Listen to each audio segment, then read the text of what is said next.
বুড়ায় অনেক পিক লইতেছে দিয়ে পিছনে মহিলা লইয়া। হ্যালো হ্যালো সবাই, কি অবস্থা সবার? আশা করি সবাই ভালো আছেন। নতুন একটা ভিডিওতে আপনারা স্বাগতম। দেখি রাইট টাইট পাই কিনা, ওই পাশে যে দাঁড়াই। আর কাহিনী হয়েছে যে আজকে দেখলাম মাইলস্টোনের উপরে প্লেন ভাঙা পড়ছে। এখন জানি না হতাহতের ঘটনা তো শুনছি মোটামুটি ভালোই, বলে শিশু বেবিরা মারা গেছে। এখন উপরওয়ালা জানে। দেখি এই জায়গা গাড়িটা দিয়ে দাঁড়াই, রাইট টাইট পাই কিনা। ভিতরের রাস্তায় অনেক জ্যাম, বাইরের রাস্তায় অনেক পরে নাই জ্যাম। অ্যাম্বুলেন্সের শব্দ শুনলেই ভাই কষ্ট লাগে, এবারে কলজের উপরে টাস টাস করে লাগে। এই না দাঁড়ায় আনোয়ার খানের সামনে পাক্কা আধা ঘন্টা বইলাম, কোনো ট্রিপ পাইলাম না। দেখি একবারে যখন যে গাবতলির মুখে যেয়ে দাঁড়ামো, সামনে এই গাড়িটা তার মারে নিয়ে যাইতেছে, ভালোই লাগতেছে দেখতে। যাই হোক, একটু আগে পিছনে এটারে কি বলে 27 নম্বরের একটু আগে যে ফুটওভার ব্রিজটা আছে, ওইখানে জ্যামে দাঁড়াই আছি। ভিডিওটা করা হয় না, তো ফুটওভার ব্রিজের নিচ দিয়েই একটা মা আর তার মেয়ে যাইতেছিল। আমি এরপরে ডাক দিয়ে দাঁড় করলাম, বললাম আপু। সে বলে হ্যাঁ।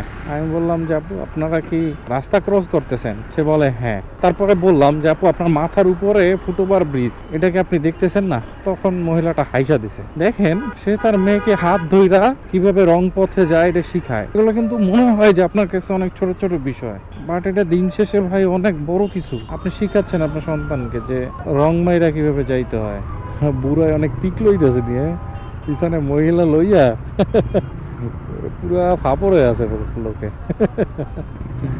এটা অবশ্য ঠিক, মহিলা মানুষ পিছনে থাকলে একটু পিক বাইরেই যায়। যাই হোক, এখন যেটা বলতেছিলাম, তো এই হচ্ছে বিষয় যে আপনি আপনার সন্তানকে কিভাবে রং রোডে যাইতে এটা শিখাইতেছেন। গাবতলি আই পড়ছে, এই জায়গা একটু জিরাই, 5:44 বাজে। দেখি আজকে অনেক কথাবার্তা কমু, চলেন আগাই সামনের দিকে। এখন আছি ওই যে গাবতলিতেই, পাইলাম না কাউরে। জবটা আর কি সুইচ করার চিন্তা ভাবনা করতেছি, কারণ কি আমার অফিস হইছে মোটামুটি 44 কিলো রোড, প্রতিদিন চালান লাগে। তো এটা একেবারে আমার জন্য ঝামেলা হয়ে যায়, প্রতিদিন 44 কিলো গাড়ি চালানো।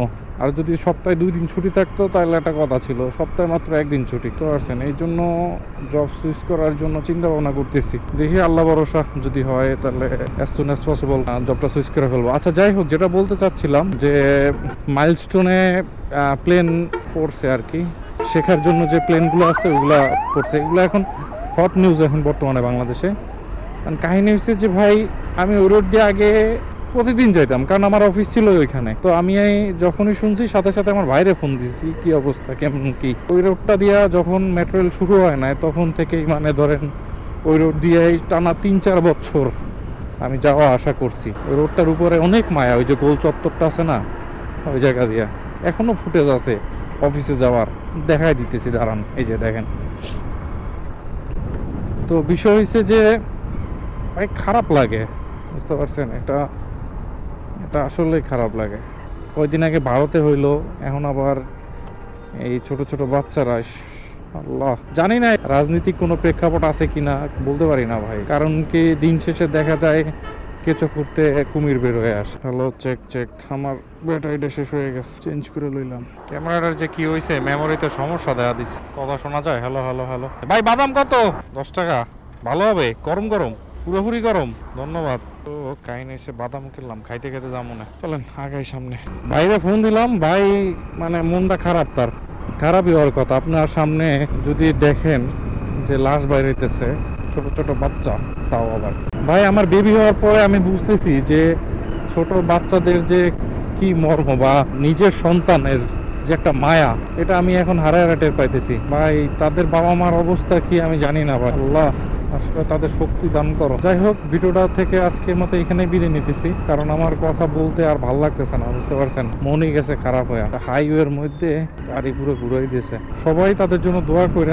আমাদের আসলে কি বলবো, আমাদের সমবেদনা জানানোর মতো শক্তি আমার নাই। ভিডিওটা থেকে আজকের মতো এখানে বিদায় নিতেছি। ভালো থাকেন, সুস্থ থাকেন, সকলের জন্য সবসময় দোয়া করেন, আমরা যেন বাংলাদেশের মানুষ সবসময় শান্তিতে থাকতে পারি। কারণ বর্তমানে রাজনৈতিক পরিস্থিতি সব মিলাই গেলে একটা মেচাকার অবস্থা। আল্লাহ যেন সবাইকে হেদায়েত দান করে, সবাই যেন বেঁচে সুন্দরভাবে থাকতে পারে। আল্লাহ যেন সেই হেদায়েতটুকু সবাইকে দান করে।